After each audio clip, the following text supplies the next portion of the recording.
And we should be live, everyone. Welcome to another live stream repair. We've just got this one HomePod in today from Fabio. Sorry that I started about a minute late here. I planned on starting at 4 p.m. on the dot, like I usually try to start my streams right on time. But for some reason, my OBS software that I use to stream my repairs here, I was getting a massive amount of dropped frames, and my network throughput was like 10 kilobytes a second for some reason.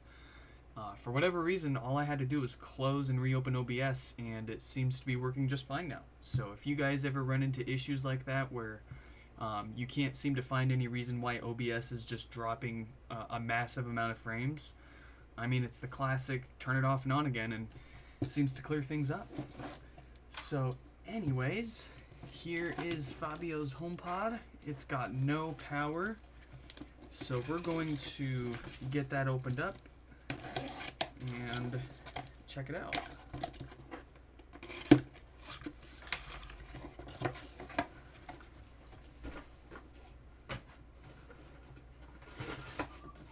Oh wow, this is wonderfully packed. Good job, Fabio. Looks like we've got a note in here. Let's just read that real quick. The enclosed HomePod no longer powers up. The other one I have as stereo pair is perfectly fine. Please take a look and let me know the cost to fix. I'm assuming mine won't be one of the unlucky ones.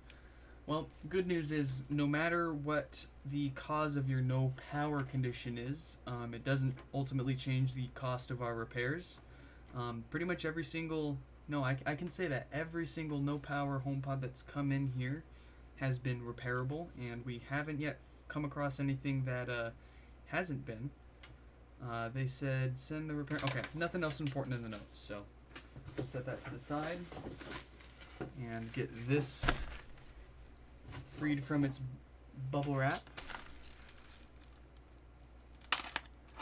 I like to try to reuse as much packing material as possible. Kind of goes along with the theme of trying to save as much as possible from the dump.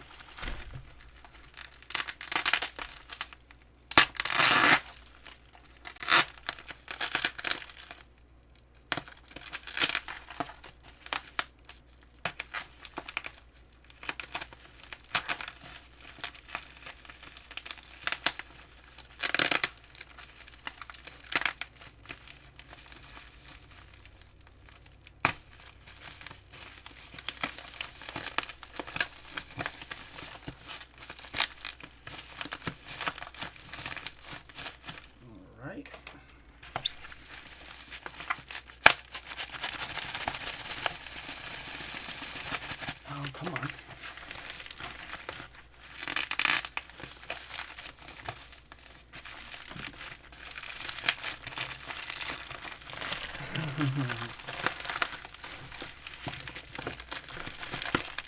Might not be able to reuse this stuff after all.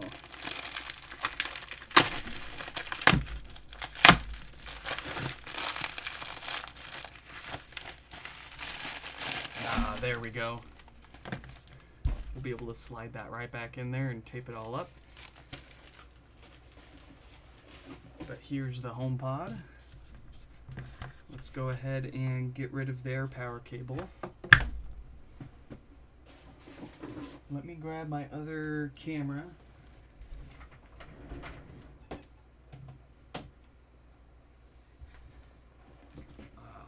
We've been absolutely busy actually it's only been about a day.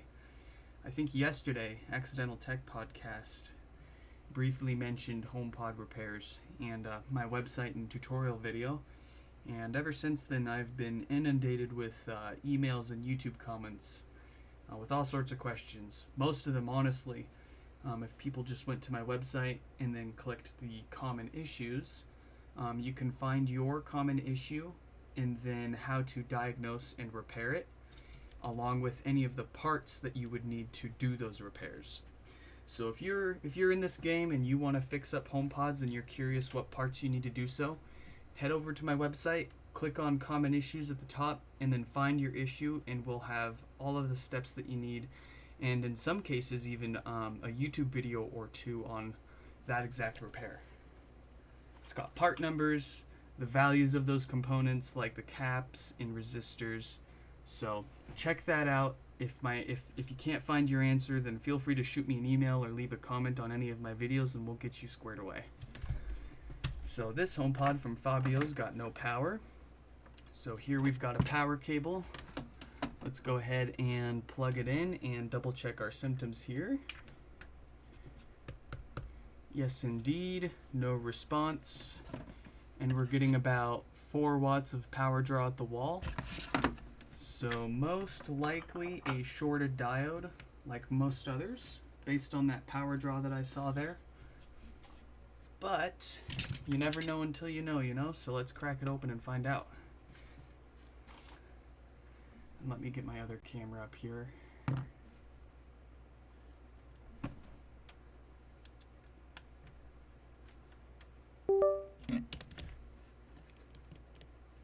Nice.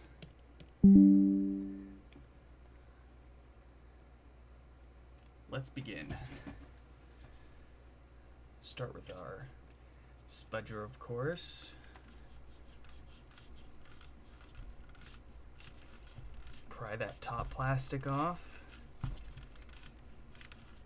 I go around a few times just to make sure that this comes up without us cracking it. I've had a few people ask me for these tops because they've cracked them taking them off. Unfortunately, as is the theme with most of these parts now, I just don't have enough set aside to sell any. I've got to keep enough set aside in case anything unexpected happens during the repairs that other people send in here. So, especially the cosmetic parts, they're getting harder and harder to come by in good condition. As you imagine, while boards, like board level component repair here, you can just buy the replacement components and fix your electronic back up. Cosmetic parts, obviously, you can't just generally, fix them. You pretty much just have to find another used HomePod for parts and salvage them from that. And unfortunately, for me, it's becoming, it's just not feasible for me to buy HomePods, break them down into parts, and then sell those parts to other people. I just can't. There's no great way to price the parts to where I'm not losing money. And then in addition to that, of course, it will affect my ability to repair HomePods that do get sent in. So my best advice for people that need parts for their own HomePod repairs, I would strongly suggest buying your own HomePods for parts. So that way, just in case you end up needing more than just the 1 or 2 parts that you asked me for, you've got a full set of parts that you can use for anything that may come up for you.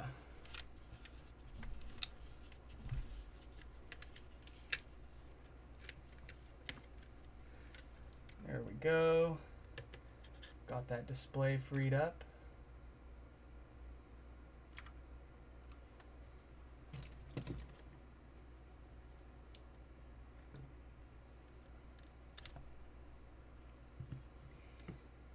Get wrecked past 36.fun.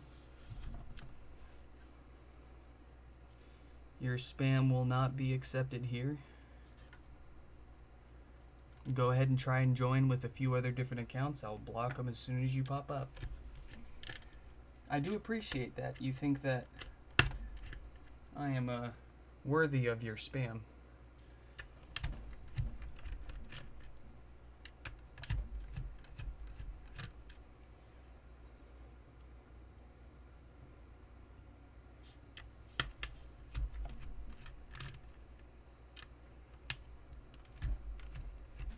But it is not welcome here.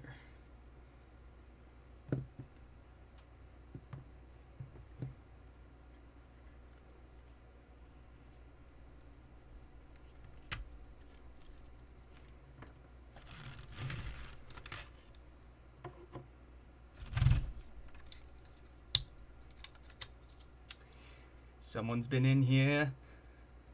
No, I'm sure nobody's taken this apart before based on how well that was stuck together. But it is interesting to see a little bit of a Sharpie mark on there, it looks like. Interesting.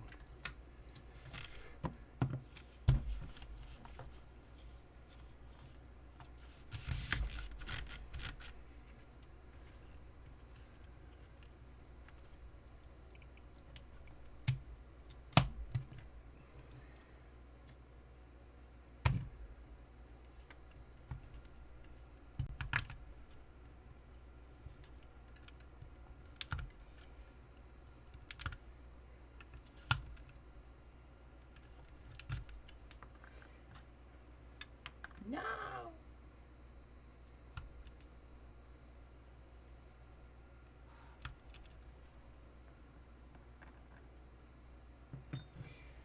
Yeah, and regarding availability of parts, the most common parts that people ask me for are top touch covers, like these, the ribbon cable, and the mesh.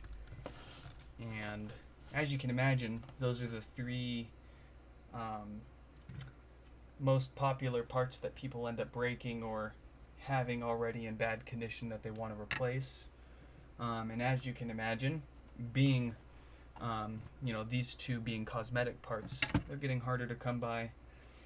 I would really like to try to find somebody or some way that we can, I don't know, remanufacture some of these. Like maybe somebody out there can figure out how to 3D print a replacement top cover. And I don't know as far as like a mesh goes on the outside here. I don't know if there's any way you can like 3D print some sort of fabric material to have some sort of aftermarket replacement option for these meshes. As for the ribbon cable, gosh, that's I can't imagine how you would go about reproducing one of those. I mean, aside from doing the obvious, figuring out which pin goes to what, how would you even go about manufacturing something like that? I don't know.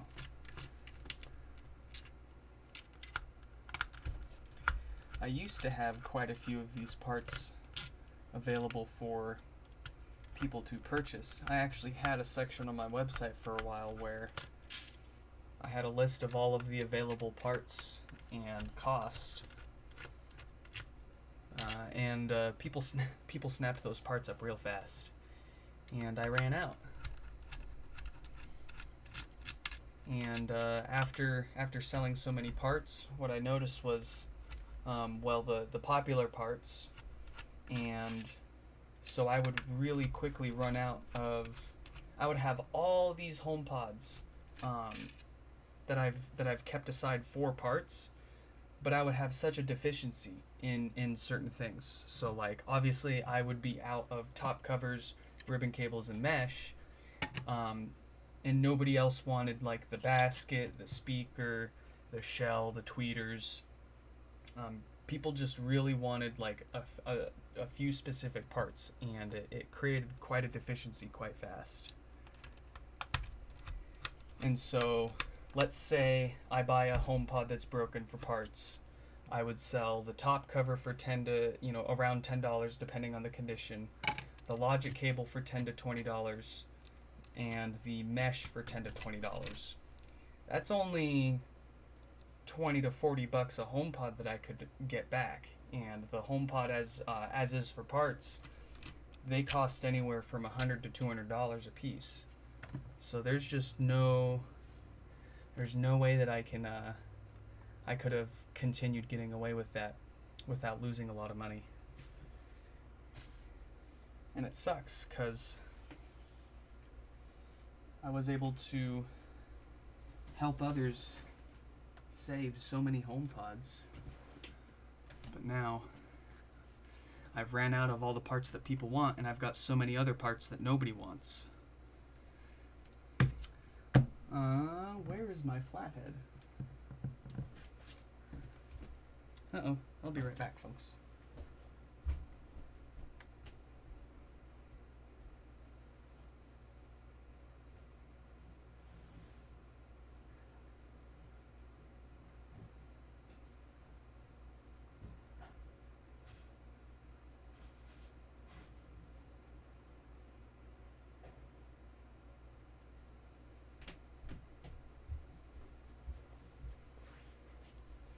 Alright, we got him. Let's get this pried off.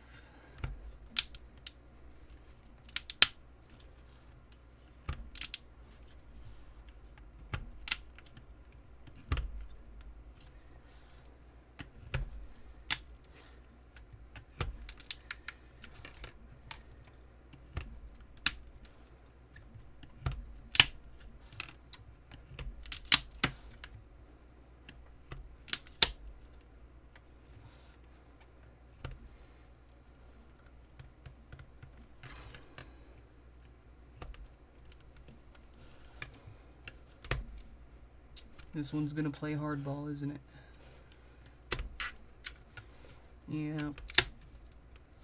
I think we got it though.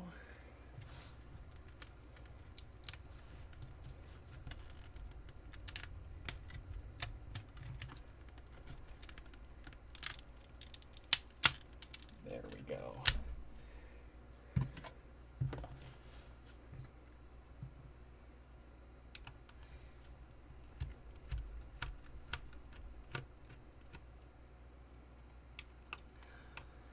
So, welcome to the stream, Robin. They said you should ask way more to get your money back only because the parts are not available. Third party does make the parts really rare and so costly, question mark. So,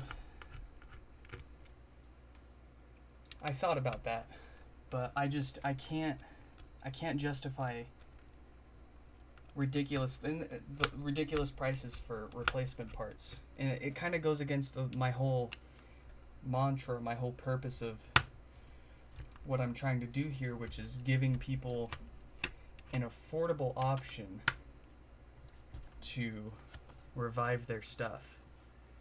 And so if I charge so much for a given part plus shipping, at that point somebody could just take that money and turn around and buy a whole HomePod 4 parts, and it would go way further for them than spending almost as much on just the one part that they want from me. And I've seen this in the past. This has happened to people in the past where I'll sell them the parts that they really want, and then they get them, and then when they go and put their HomePod back together, they end up breaking something else, or they ended up misdiagnosing the issue, and they'll end up needing more parts. They'll end up spending more and more money when they could have just gone and bought a HomePod 4 parts and been way more ahead. So let's check out the condition of this subwoofer here. Voice coil looks in good condition. Feels nice and smooth, and it smells great. So subwoofer is nice and happy. We'll set that to the to the side. Let's get this taken apart.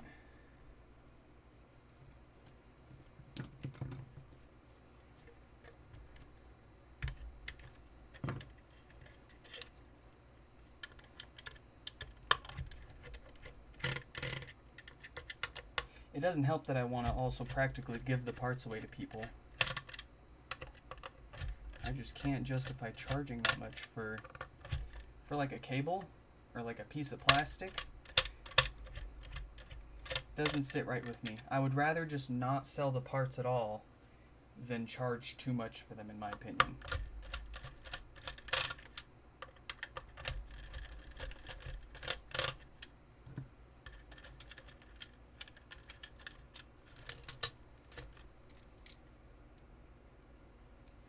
A lot of extra glue there. Let's cut some of that off.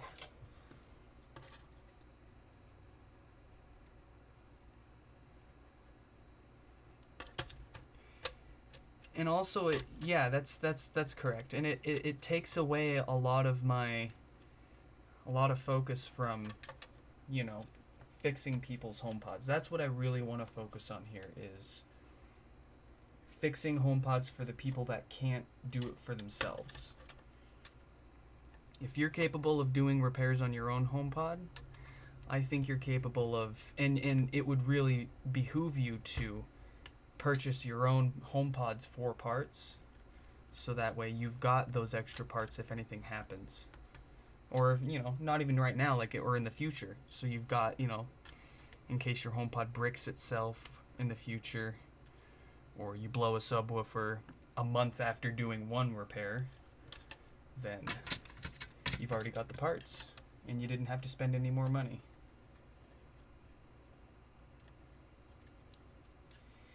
Another comment that or question, or just thing that people often tell me is, wow, only X dollars for repairs? You can charge way more for that. And you're right, I totally could. But there's reasons why I don't do that. One of them is the higher I price the repairs, the fewer people will be able to afford those repairs. Second of all, most of these people have already paid $300+ for this speaker. And then if they were to take that to Apple and ask for a replacement costs another $300. And what I try to do with my repairs is price them such that for the cost of repairs and shipping both ways, you end up spending significantly less than paying Apple for that replacement speaker.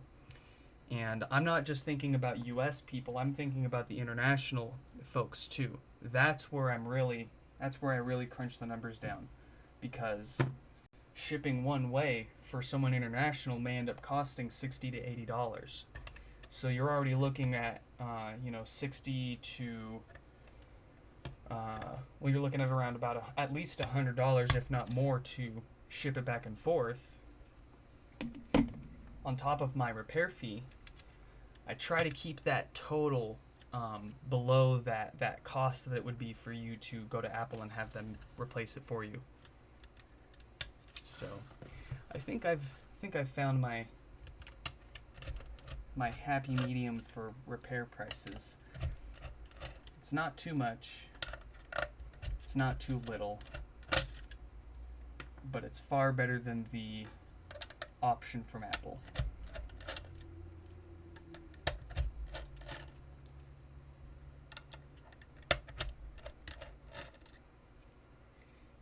You got yours for 35 euros? That's a bargain. I think the cheapest HomePod that I've ever bought was still around $60 before shipping. On average, I've ended up spending about $100 to $130 per broken HomePod. A lot of those were flashing volume buttons too, so they don't have good logic boards, but they do have pretty much good everything else. But those good cosmetic parts went by fast. And these logic cables too. People tear these really easily, and well, we went through a lot of those real fast, and now we don't have any left over. I think we got this all removed. All right. And sorry if I'm a little all over the place today. It's been a long week. I've had to go into the office pretty much every day this week. And we had a lot going on. Okay. And we've still got a lot more going on this weekend. So we've got our amplifier board here. We're zoomed into our main suspect here, that Schottky barrier diode. Let's get our multimeter. Set that to continuity test mode, so it beeps if it's got continuity. And in the case of this diode, if it beeps, that means this diode has a short. And yes, indeed. First try, that diode is shorted. And that diode should not be shorted. It should not have continuity through itself. So let's get our heat turned on.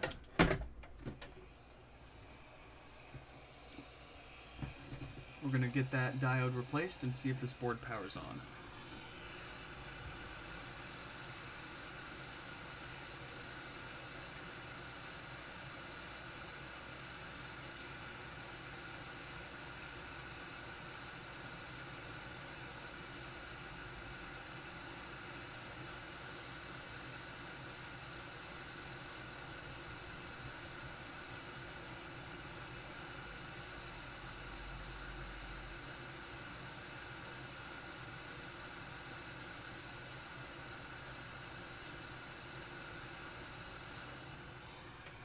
Alright, we're going to put that dead diode into the dead diode pile. Grab ourselves a fresh new one.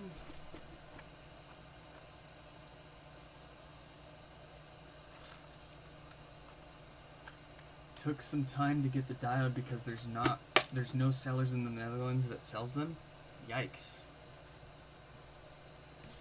Did you end up getting you end up having your diodes internationally shipped to you, or did you end up finding someone in the Netherlands?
If you don't mind me asking, how much did each diode end up costing you at the end of the day?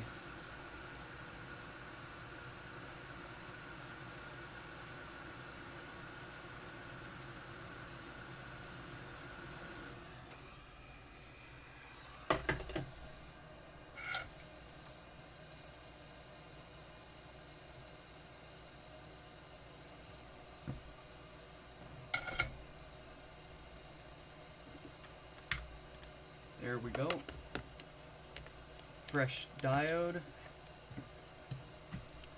Let's just wait a few seconds for this to cool off, and we will see if it powers on.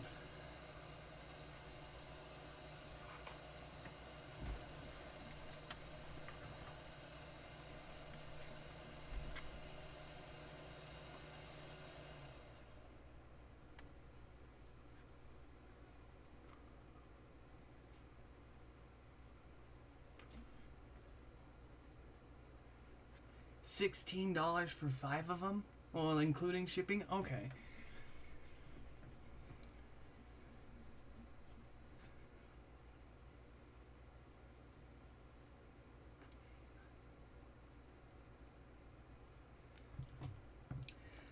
I think that's actually $1.10 per piece.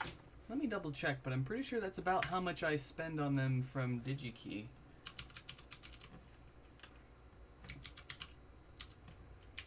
PDS560-13 DigiKey. Yeah, they're $1.04 a piece from DigiKey, so you weren't too far off how much they cost here in the US. Oh, euros. Euros. So that's probably like what, 20 US dollars? Or about $2 a piece? Yeah.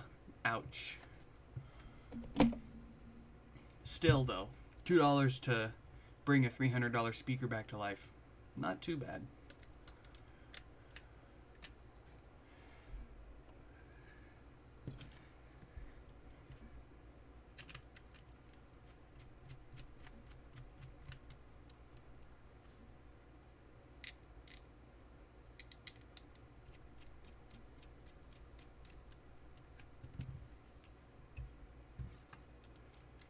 I gotta be careful with these, with my test ribbon cable here, because I've only got one left. And if I break this one, then, I'll have to buy another HomePod for parts just to have a test cable again. Not preferred, but I will do what's necessary to fix other people's HomePods.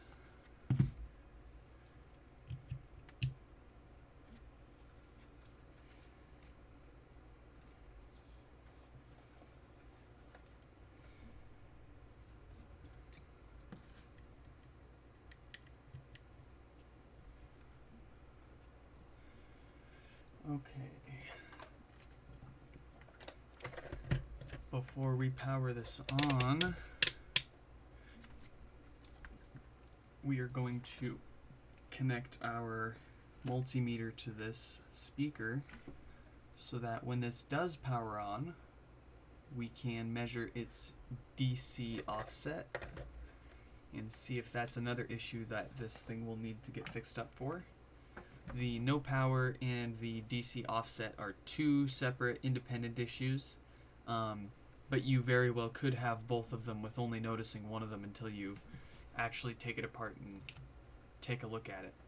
So, drum roll. Yeah. So that was almost certainly the problem there, was a shorted diode on the amplifier, like most of them. Where do I find parts HomePods?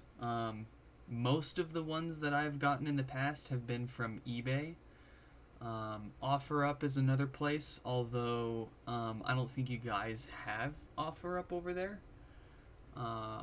Goodwill is another place. Goodwill has an online auction site, but I think that's another thing that you guys don't have over there. Craigslist. I don't know if you guys have a Craigslist, but obviously the smaller the population for your country, the fewer options you're going to have. So being in America, I've got a lot of options. Alright, so that's booted up. Let's wake up the amplifier and see how much DC offset it's got. Oh, really? Is that so? We've got like no DC offset on here at all. That is wonderful. Does it have any bass? Yes, it does. Cool. So that's all that was wrong with this. No DC offset, just a little shorted diode, and it's rocking and rolling again. So it's time to put it back together.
Oh, Facebook Marketplace is another good place. Yeah, forgot about that one. I don't even have a Facebook account, so that's not an option for me, but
so I specialize in HomePod repairs simply because that's just what I've had the most of.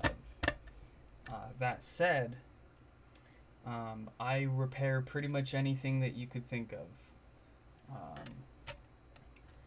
I've had somebody send in an Intel NUC before with GPU problems, and it ended up being a failure in the solder joints for the graphics card. So what we ended up doing for that one was we reflowed the graphics card, and we told them, we were like, hey, we can try this. It may break it completely, or it may only work for a few more months, but we can give it a shot. And we reflowed the GPU on it, and we stress tested it, and it held up. And as far as I know, it's still working just fine. So we had an Intel NUC with GPU problems that we fixed, and then somebody else sent in a couple of Xbox Elite Series 2 controllers with some gnarly stick drift. So we replaced the potentiometers in both of those controllers, and then we also installed a set of flexible PCBs that allow you to tweak the calibration of those replacement potentiometers so that, well, first of all, we corrected the stick drift by installing new pots, and then we put the boards in there so that way when, not if, but when the replacement potentiometers also start drifting, they can just crack the controller open and then use a screwdriver to adjust the calibration of the potentiometers. What was that thing called?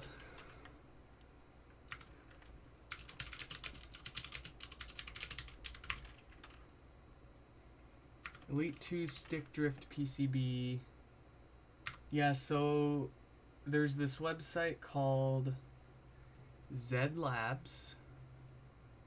Let's see if I can share my screen here.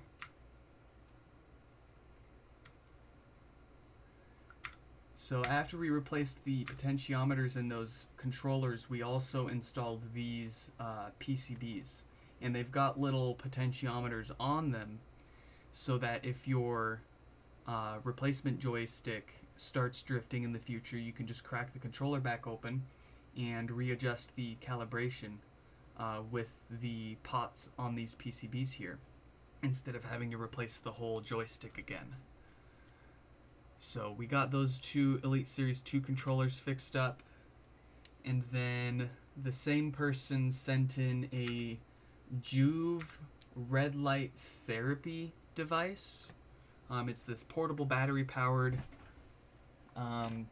red light LED device. I have a brief video upload on my channel talking about it, but it needed a new battery. So we replaced the battery in that, and we also had to swap the battery management chip from the old battery to the new one because the chip that came with the new battery wasn't able to sustain the power draw that the Juve device demanded. So it would shut off after like 15 seconds even with a new battery. Not without that original battery management chip.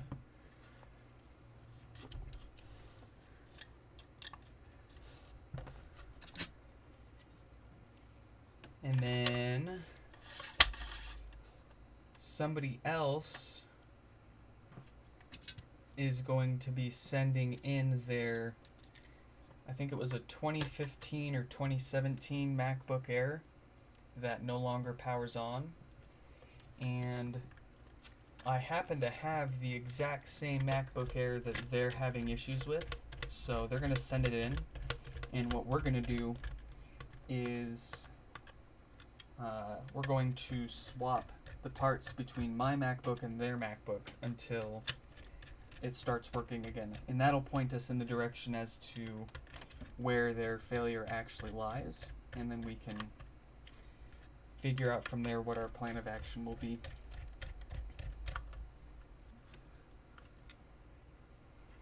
I can't remember, there was somebody else who brought up, oh yeah, that's right, somebody has I think a first gen iPad Pro that suddenly stopped powering on.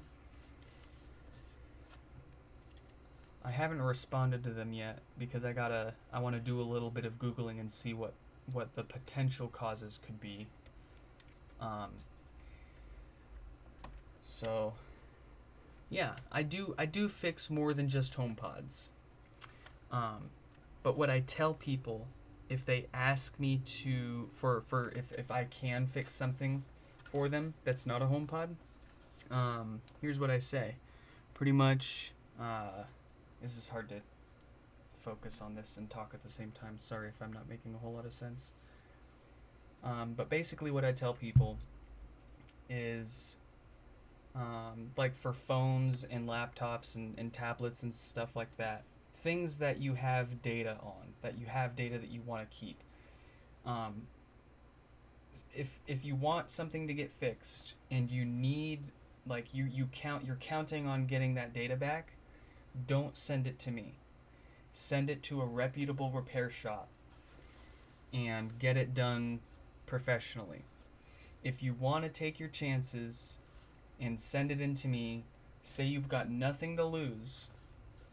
I don't charge anything for diagnostics or trying to fix things. I only charge if I can repair it and if we're successful.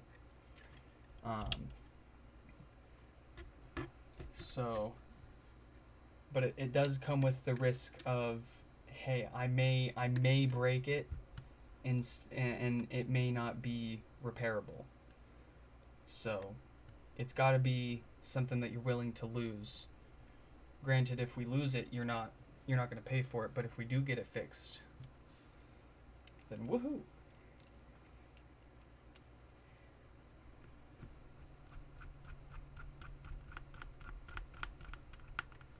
Water damage is a whole different beast. Water damage is gnarly because you can have all sorts of hidden damage, especially underneath like chips that have BGA. You can have some hidden corrosion underneath there, and sure, you might find some obvious damage and think that it's easy, fix it, and then it still doesn't work because you can't actually see where everything is damaged. Water and corrosion really wreak havoc.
2020 MacBook Air 2. Ooh, ouch.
Yeah, that's not locked. That's the kicker.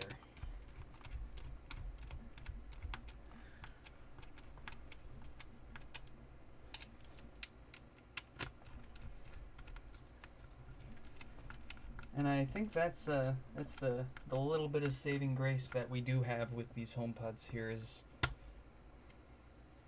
there's no way that they can become iCloud locked, and there's nothing stopping anybody from doing a hard factory reset on any given HomePod and setting it up with their account. So on one hand, that makes the second-hand market for HomePods way more viable.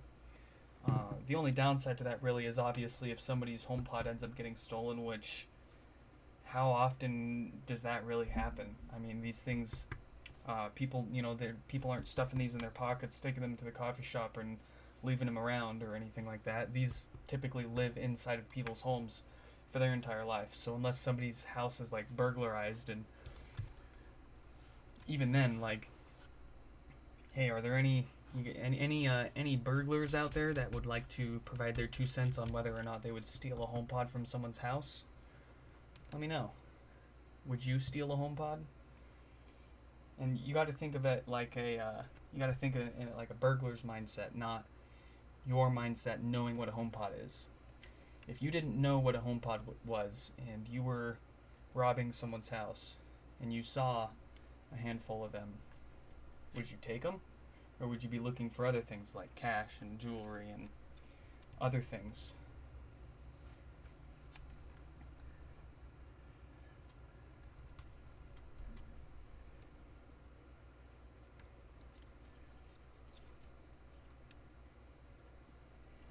Nah, don't worry about it, Robin.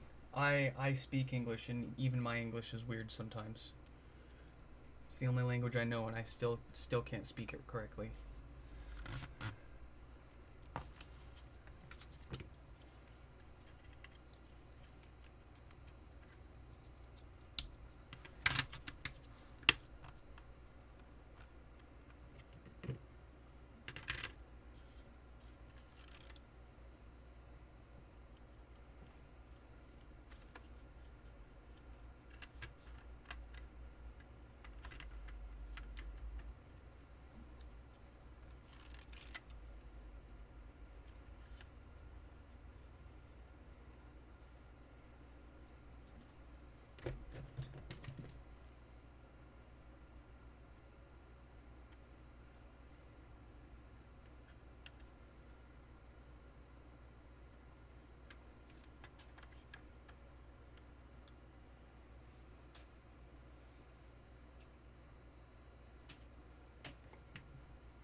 maybe the average thief just makes the assumption that because it's an Apple product, it's easily lockable and trackable, so they wouldn't even bother.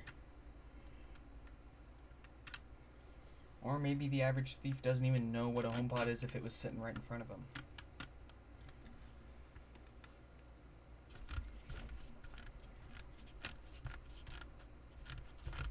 Or not just that, but like, let's say a relative dies and they had a bunch of HomePods. It's nice that we can at least factory reset them and give them another life.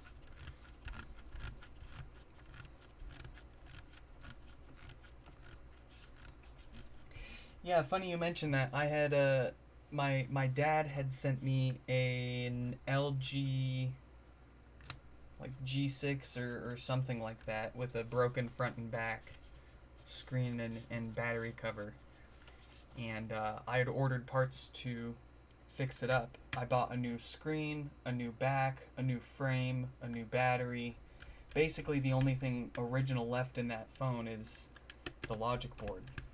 So I did the repairs, we booted it up, and we were met with a device lock from the previous owner. And it only took me a few minutes of Googling online. I think I did it during the stream. I live streamed the repair of this LG phone, and we managed to bypass the device lock on stream, which was funny.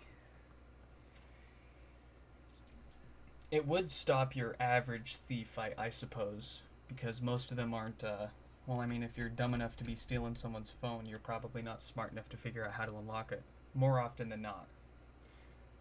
I'm sure some thieves figure out how to use Google and bypass things, but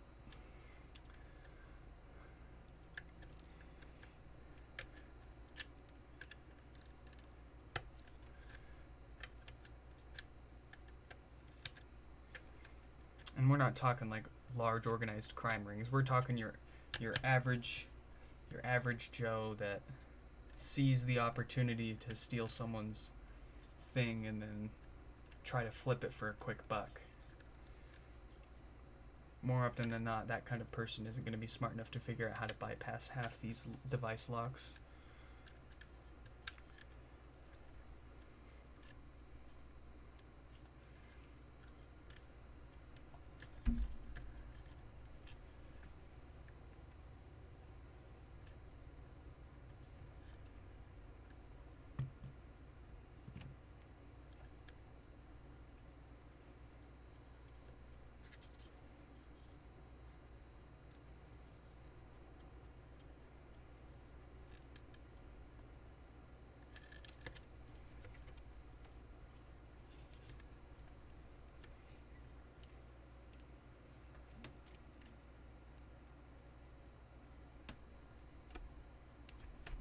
And that's right, they all end up on eBay.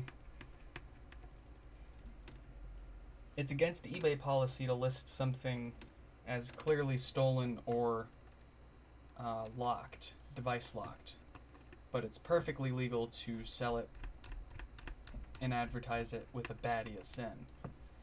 That's the big loophole that most of these sellers have been able to find and get away with.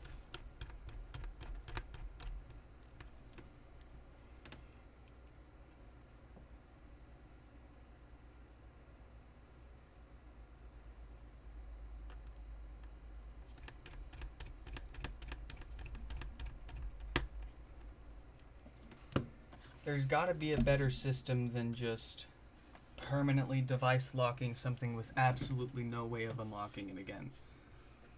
I'm not asking for a super easy way that enables criminals to unlock a bunch of Apple devices and allow them to resell them, but some kind of process that a legitimate person that came across a legitimate secondhand device, some way for them to reuse that instead of throwing it in the trash.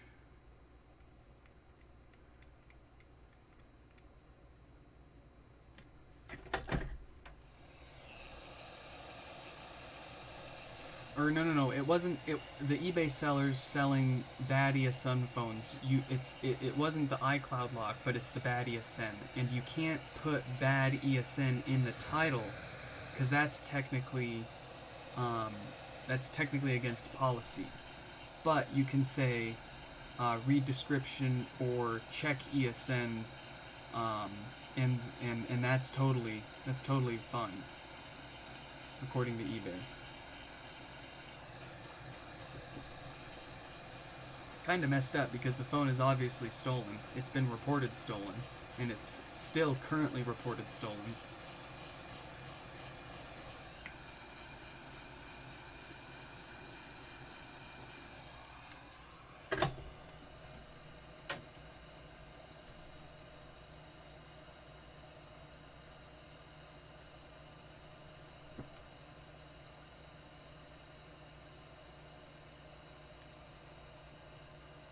Oh, that's true. If you have the receipt, you can have Apple unlock it.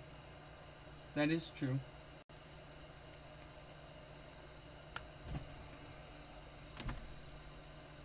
But there are still plenty of situations where that wouldn't be. You wouldn't have like the receipt for it, so you couldn't really do that.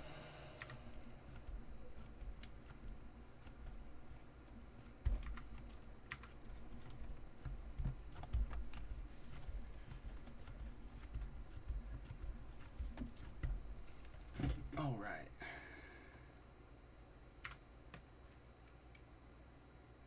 Report that sucker. We're gonna go real good on them, and we're gonna report them for explicit material. That'll get them banned real fast. All right, so we've got Fabio's HomePod all put back together here.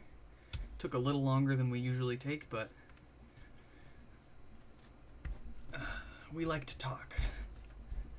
So let's see if it works. Power has been supplied. Drum roll, please. Yeah, we got power.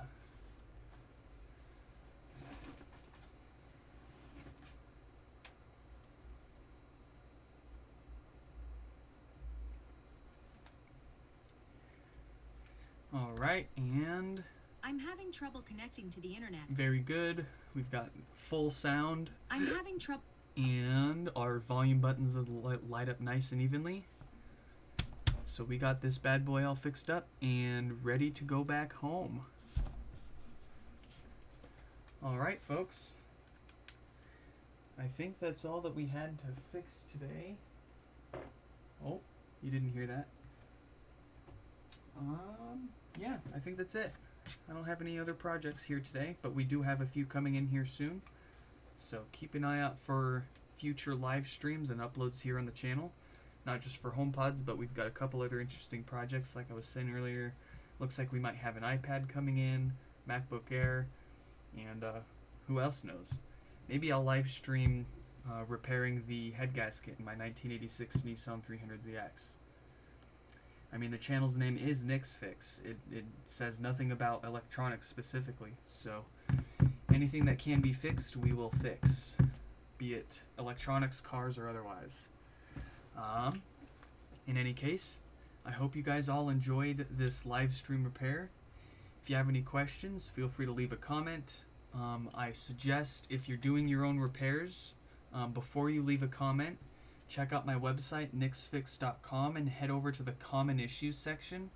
There you'll find all of the obviously common issues that these HomePods run into, along with diagnosis steps, how to repair it, and any parts that you would need to use to do those repairs. In any case, let's see, I already said this, that, and the other thing, so awesome. I'll catch y'all in the next one. And it was nice meeting you, Robin. Good talking to you. So I'll catch y'all later. Goodbye. Goodbye, goodbye, bye.